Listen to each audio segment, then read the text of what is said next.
දන්නවද කිසිම වෙඩිල්ලක් පත්තු නොකර USB pen drive එකකින් මුළු රටකම පරමාණුක බලාගාරයක් විනාශ කරපු හැටි. මේක හැබැයි ෆිල්ම් එකක් නන් නෙමෙයි. 2010 දී ඇත්තටම සිද්ධ වෙච්ච කතාවක්. මේ කතාව පටන් ගන්නේ 2005 වගේ ඈත කාලෙක. ලෝකයේ බලවත්ම ඔත්තු සේවා වෙන ඇමරිකාවේ CIA සහ NSA ඊශ්‍රායලයේ දරුණුම සයිබර් ඒකකය වෙන යුනිට් 8200 එක්ක එකතු වෙලා හරිම රහසිගත මෙහෙයුමක් ආරම්භ කරනවා. ඉතින් මේ මිෂන් එකට ඒගොල්ලෝ කිව්වේ ඔපරේෂන් ඔලිම්පික් ගේම්ස් කියලා. මේ මිෂන් එකෙන් එයාලා බලාපොරොත්තු වුණේ ඉරානයේ න්‍යෂ්ටික හීනය සදහටම නැති කරන්න. හැබැයි මේ දෙයට එයාලා මිසයිල පාවිච්චි කළේ නැහැ. මෙයාලා මේ වෙනුවෙන් නිර්මාණය කරා ලෝකයේ පළමුවෙනි ඩිජිටල් පරමාණු බෝම්බය. ඒ තමයි ස්ටක්ස්නෙට් කියන්නේ. ඉතින් මේක මේ නිකන් කම්පියුටර් වෛරස් එකක් නෙමෙයි. මේ වෛරස් එක හරියට ස්මාර්ට් බෝම්බයක් වගේ. තමන්ගේ ඉලක්කය විතරක්ම හොයාගෙන යන අති දරුණු ආයුධයක්. මේ ස්ටක්ස්නෙට් කියන කම්පියුටර් වෛරස් එකට තව නමක් කිව්වා. එයාට කිව්වා ඩිජිටල් ස්නයිපර් කෙනෙක් කියලා. මේකට හේතුවක් තියෙනවා. මොකද සාමාන්‍යයෙන් කම්පියුටර් වෛරස් එකක් යන හැම කම්පියුටර් එකම විනාශ කරනවනේ. හැබැයි මේ ස්ටක්ස්නෙට් කියන වෛරස් එක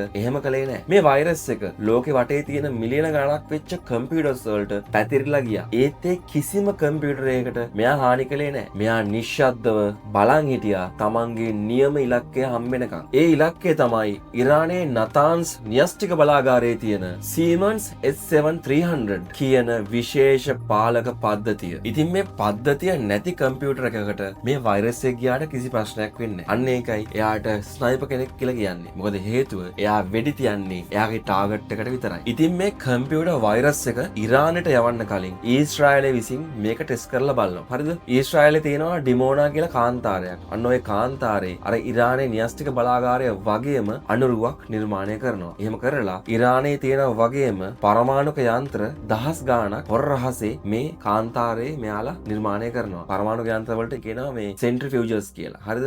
යුරේනියම් එන්රිච් කරන්න මේවා පාවිච්චි කරනවා. අපි වෙනම කතා කරමු මේක. මේ යන්ත්‍ර පාවිච්චි කළා තමයි යුරේනියම් වෙපන් ග්‍රේඩ්ස් වලට ගන්න. ඒ කියන්නේ පරමාණු බෝම්බ හදන තරමට පත් කරන්නේ මේ යන්ත්‍ර හරහා. ඉතින් මේ යන්ත්‍ර වලට අර වෛරස් එක දාලා ටෙස්ට් කරලා බලනවා මොකද වෙන්නේ කියලා. ඉතින් කලින් කරපු ටෙස්ට් වලින් ඊශ්‍රායලයේ තේරුම් ගත්තා මේ වෛරස් එක පාවිච්චි කරලා මෙම යන්ත්‍ර වලට බලපෑම් කරන්න පුළුවන් කියලා. ඒ කියන්නේ මෙම යන්ත්‍රයක් ඉතාමත් වේගෙන් කැරගෙනවා. හරිද? ඉතින් මේ වෛරස් එක පාවිච්චි කරලා මෙම යන්ත්‍රවල ස්පීඩ් එක අඩු වැඩි කරන්න පුළුවන් කියලා. එහෙම කරලා මෙම යන්ත්‍ර විනාශ කරන්න පුළුවන් කියලා මෙයාලා තේරුම් ගත්තා. ඉතින් 2009 ජූනි මාසේ තමයි මේ වෛරස් එක වැඩ පටන් ගන්න හදන්නේ. මේ නතාන්ස් න්‍යෂ්ටික බලාගාරය පිහිටලා තියෙන්නේ පොළව යට. ඉතින් ඒක ඉන්ටර්නෙට් එකට සම්බන්ධත් නැහැ. ඉතින් කොහොමද ඊශ්‍රායලයේ කට්ටිය මේ වෛරස් එක නතාන්ස් බලාගාරයේ තියෙන මේ සිස්ටම් එකට දාන්න හදන්නේ? ඒකට මෙයාලා කරේ හරිම සරල වැඩක්. මෙයාලා බලාගාරයේ සේවකයෝ ගැවසෙන තැන්වල සේවකයන්ගේ වාහන තියෙන තැන්වල හරිම ලස්සන විදියට සිත් ගන්නා සුළු විදියට නිකන් අර සේවකයන්ට පේන්න USB pen drive නිකන් පාරේ ඔහොම දාලා තිබ්බා. හරිද? ඔන්න එක දවසක් මේ බලාගාරයේ වැඩ කරන සේවකයෙකුට මේ pen drive එකක් හම්බෙලා මිනිහා මොකද කරේ? මේ pen drive එක අරන් ගිහිල්ලා අර බලාගාරයේ තියෙන කම්පියුටර් එකට මේ pen drive එක ගහනවා. ඉතින් අර pen drive එකේ තමයි වෛරස් එක තියෙන්නේ. Stuxnet කියන. හරිද?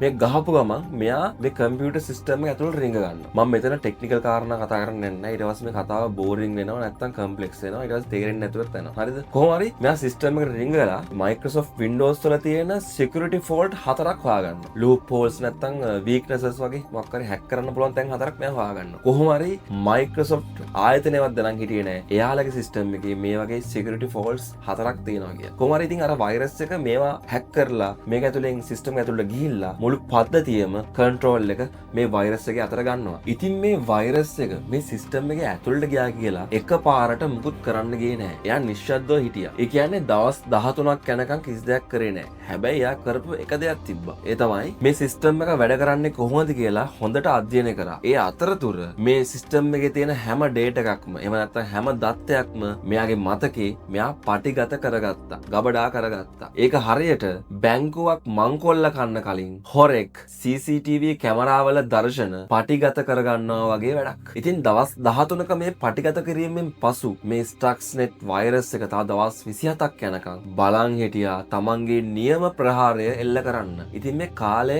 ඇතුළත මේ පද්ධතියේ කිසිම වෙනසක් මේ වෛරස් එක කළේ නැහැ. එයා නිකම්ම බලන් හිටියා විතරයි එයාගේ නියම වෙලාව එනකම්. ඔන්න අවසානයේදී මේ ස්ටක්ස්නෙට් වෛරස් එක තමන්ගේ මාරක සෙල්ලම පටන් ගත්තා. ඉතින් මේ වෛරස් එක මොකද දන්නවද කළේ? මේ යන්ත්‍රවල ස්පීඩ් එක කන්ට්‍රෝල් කරන, වේගය කන්ට්‍රෝල් කරන ෆ්‍රීකවන්සි කන්වර්ටර්ස් කියන පද්ධතිය සම්පූර්ණයෙන් තමන්ගේ පාලනය යටතට ගන්නවා. හරිද? ඒකෙන් මෙයා කරන්නේ සාමාන්‍ය මේ යන්ත්‍ර කැරකෙන්න ඕන වේගයක් තියෙනවානේ. හැබැයි ඒ වේගය වගේ 10 ගුණයකින් එකපාරට මේ වේගය වැඩි කරනවා. ඒ වැඩි කරලා අනිත් පැත්තට එකපාරට මේ වේගය අඩු කරනවා. අන්න ඔය වගේ වැඩි කරලා අඩු කරලා වැඩි කරලා අඩු කරලා අන්න ඔහොම කරනවා. මම අයිඩියාවක් ගන්න කියන්නම් ඔයාලට. සාමාන්‍යයෙන් මේ යුරේනියම් එන්රිච් කරන මේ වගේ මැෂින්ස් විනාඩියකට වට කැරකෙනවා 50000 70000 අතර ප්‍රමාණයක්. හිතන්නකෝ ඉතින් මේ වගේ වේගෙන් කැරකෙන මැෂින් එකක් එකපාරට වේගය අඩු වැඩි කරද්දි මොකද වෙන්නේ කියලා. අන්න ඔහොම කරද්දි මැෂින් එක ඇතුලේ තියෙන කොටස් කුඩා කොටස් බුරුල් වෙලා ගැලවිලා මැෂින් එක විනාශ වෙන්න ගන්නවා. ඉතින් දැන් ඔයාලා බලන්න ඇති මැෂින් එක වැඩ කරන්නේ නැත්නම් හරියට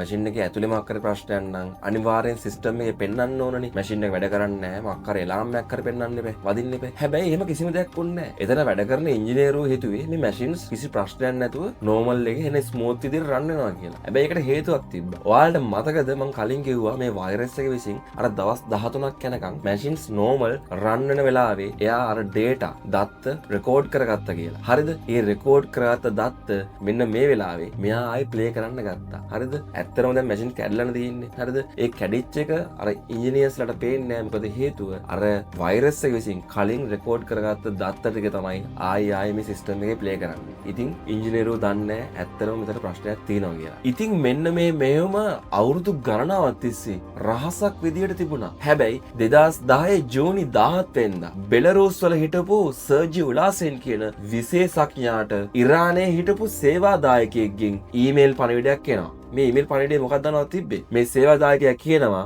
මේ නතාන්ස් බලාගාරයේ තියෙන කම්පියුටර්ස් එකපාරට රීස්ටාර්ට් වෙන්න ගන්නවා කියලා. ඒ කියන්නේ ඔන් වෙනවා ඔෆ් වෙනවා හරියට වැඩ කරන්නේ නැහැ කියලා තමයි මේ ඊමේල් පණිවිඩේ තිබ්බේ. ඉතින් සර්ජි මේ විශේෂඥයා මොකද කරන්නේ? මේ ගැන පරීක්ෂණයක් ආරම්භ කරනවා. ඊට පස්සේ එයාට හම්බෙනවා මේකේ වෛරස් එකක් තියෙනවා කියලා. හැබැයි එයාට පේන්න ගන්නවා මේක නිකන් වෛරස් එකක් නෙවෙයි. මේක පරමාණුක බලාගාරයක් විනාශ කරන්න බලාගෙනම හදපු වෛරස් කියලා. එහෙමත් නැත්නම් අපිට මේක හඳුන්වන්න පුළුවන් ලෝකයේ බිහි වෙච්ච පළමුවෙනි ඩිජිටල් ආයුධය කියලා. ඉතින් මේ මෙහෙයුමෙන් ඉරානයට වෙච්ච පාඩුව අති විශාලයි. නතාන්ස් පරමාණුක බලාගාරයේ තිබ්බ යන්ත්‍ර 5000කින් යන්ත්‍ර 1000ක්ම සම්පූර්ණයෙන්ම විනාශ වෙලා ගියා. මේ නිසා ඉරානයේ න්‍යෂ්ටික වැඩපිළිවෙල අවුරුදු 2ක් වගේ පස්සට ගියා කියලා තමයි සඳහන් වෙන්නේ. ඒ විතරක් නෙමේ ඉරාන ඉංජිනේරුවෝ තමන් වැඩ කරන මැෂින් ගැනත් වෙන බයෙන් තමයි හිටියේ. එයාලා හිතුවා මේවත් හැක් වෙලක් දන්නේ නැහැ මේවල ඇතුලේ වෛරස් තියෙනවද දන්නේ නැහැ කියලා. අන්න ඒ විදිහට එයාලා වෙන මානසිකවත් වැටුණා මේ වැඩේ නිසා. ඉතින් මේ ස්ටක්ස්නෙට් වෛරස් එක කියන්නේ ආරම්භයක් විතරයි. ඉතින් මේ වෛරස් එකෙන් පස්සේ යුද්ධ කරන ක්‍රමය සම්පූර්ණයෙන් වෙනස් වුණා.